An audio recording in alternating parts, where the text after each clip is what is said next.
humiliating blow for Donald Trump on the world stage. The United Nations General Assembly has voted by 128-9 to declare his controversial decision to recognize Jerusalem as Israel's capital null and void. Just days after the U.S. used its veto power at the UN Security Council to block a similar measure, the General Assembly resoundingly condemned the America's unilateral action, which most observers said would hamper efforts to secure peace in the Middle East. While the vote has little practical impact, it is not legally binding. It is a considerable embarrassment for the U.S. as it reflects global opinion. As the U.S. licked its wounds, Palestinian Authority leader Mahmoud Abbas's spokesman Nabila Bourdaina seized on what he said was a victory for Palestine. We will continue our efforts in the United Nations and at all international forums to put an end to this occupation, and to establish our Palestinian state with East Jerusalem as its capital, Mr. Bourdaina said. 35 countries, many in Africa and Latin America, abstained from the vote. Experts had predicted at least 150 votes in support of the motion. There was speculation that the high number of abstentions was a result of the Trump administration's threat to take names of countries and cut off humanitarian aid funding.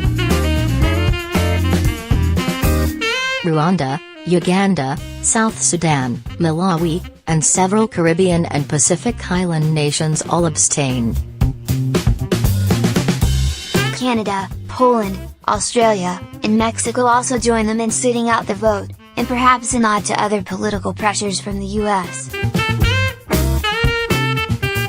Ahead of the vote, the U.S.'s ambassador to the UN, Nikki Haley, had warned that the U.S. would be taking names of any countries who supported a resolution criticizing Washington's actions.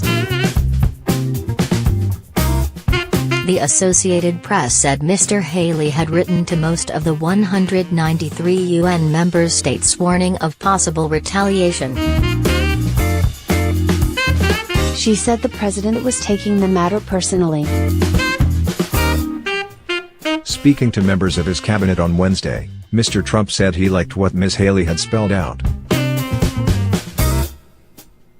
For all these nations, they take our money and then vote against us. They take hundreds of millions of dollars, even billions of dollars, and then they vote against us, Mr. Trump said. We're watching those votes. Let them vote against us. We'll save a lot. We don't care.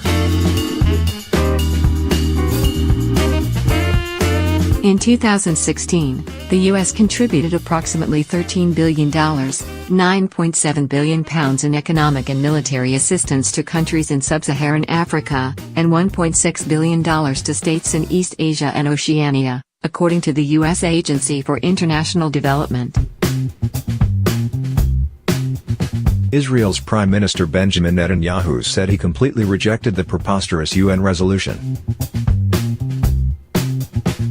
He said in a video on Facebook that Jerusalem always was, always will be Israel's capital.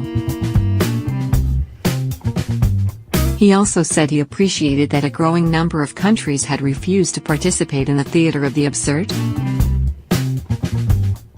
Mr. Netanyahu also thanked Mr. Trump for his stalwart defense of Israel.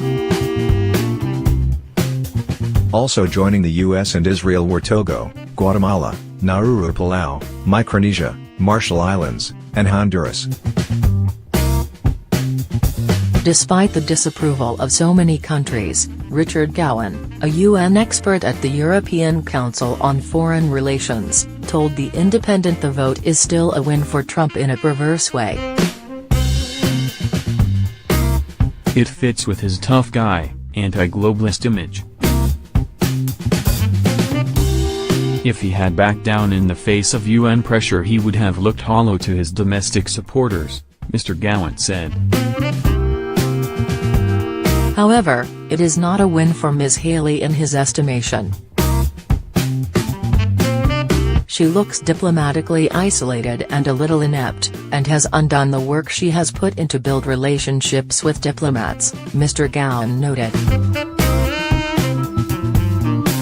The White House has not publicly commented on the vote as yet, but Ms. Haley took to Twitter to appreciate these countries for not falling into the irresponsible ways of the UN, and included a list of all those that voted no and abstained.